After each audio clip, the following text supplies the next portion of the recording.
नमस्कार। आप देख रहे हैं शिक्षा बाई आकांक्षा। मैं हूं आपके साथ आकांक्षा वर्मा।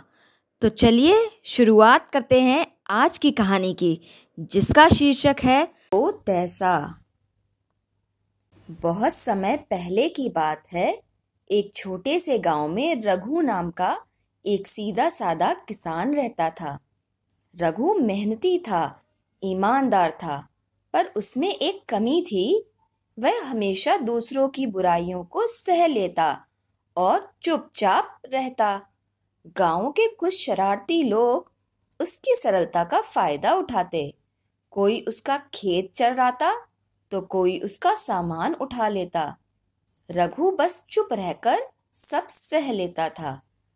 रघु के गांव में एक बहुत ही चालाक और घमंडी व्यापारी भी रहता था। वह सेठ अमीर था, लेकिन स्वभाव से बहुत मतलबी और घमंडी था। वह गरीब किसानों से उनके अनाज औने पौने दामों में खरीदता और बाद में ऊंचे दामों में बेच देता। एक दिन सेठ ने सोचा, रघु तो सबसे सीधा है, क्यों ना उसे भी मूर्ख बनाकर उससे उसका गेहूं सस्ते में खरीद लूं।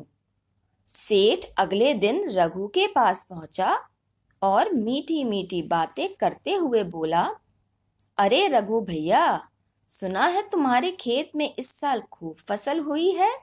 क्यों ना तुम अपना गेहूं मुझे बेच दो, मैं बहुत अच्छा दाम दूंगा। रघु ने सरलता से पूछा, कितना दोगे सेठ जी?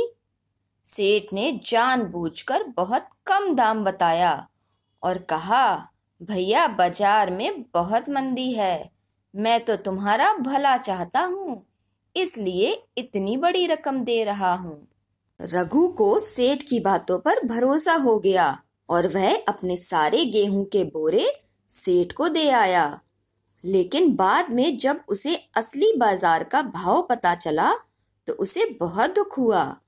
उसने सोचा, मैंने तो बिना सोचे समझे अपना सारा अनाज बेच दिया, अब मुझे भी अपनी अकल लगानी होगी। रघु ने ठान लिया, इस बार वह जैसे को तैसा जवाब देगा। कुछ दिनों बाद रघु ने सेठ के नौकरों से सुना कि सेठ बहुत परेशान है, क्योंकि उसकी हवेली में चूहों ने आतंक मचा रखा है। सारा अनाज खराब हो रहा है और सेठ को कोई उपाय नहीं सूझ रहा। रघु के दिमाग में एक तरकीब आई। रघु ने एक दिन सेठ के पास जाकर कहा, सेठ जी, मैं आपकी मदद करना चाहता हूँ। मेरे पास एक खास बिल्ली है जो चूहों को पल भर में पकड़ लेती है। अगर आप चाहो तो मैं वह बिल्ली बेच सकता हूँ। सेठ ने पूछा, कितने में दोगे? रघु ने मुस्कुराते हुए कहा, बस 50 सोने के सिक्के लूंगा। सेठ ने सोचा, अगर चूहों से मुक्ति मिल जाए तो 50 सिक्के कुछ भी नहीं। बिना ज्यादा सोचे समझे सेठ ने रघु को 50 सिक्के दे दिए और बोला, जल्दी से बिल्ली लाओ। रघु ने अपनी पुरानी सी बिल्ली घर से ली, जो ज्यादातर सोती रहती थी और एक भी चूहा नहीं पकड़ती थी। उसने वह सेठ के हवाले कर दी। सेठ ने जब कुछ दिन इंतजार किया और देखा कि चूहे अब भी घर में धमा चौकड़ी मचा रहे हैं और बिल्ली तो बस कोने में सो रही है, तो उसे गुस्सा आ गया। सेठ दौड़ता हुआ रघु के पास पहुंचा और चिल्लाया, तूने तो मुझे धोखा दिया, ये बिल्ली तो कुछ भी नहीं करती। रघु ने शांत भाव से कहा, सेठ जी, जब आपने मुझे मेरे अनाज का कम दाम देकर ठगा था, तब मैंने भी आपको वैसी ही चीज दी थी। जैसा आपने किया वैसा ही मैंने किया, जैसे को तैसा।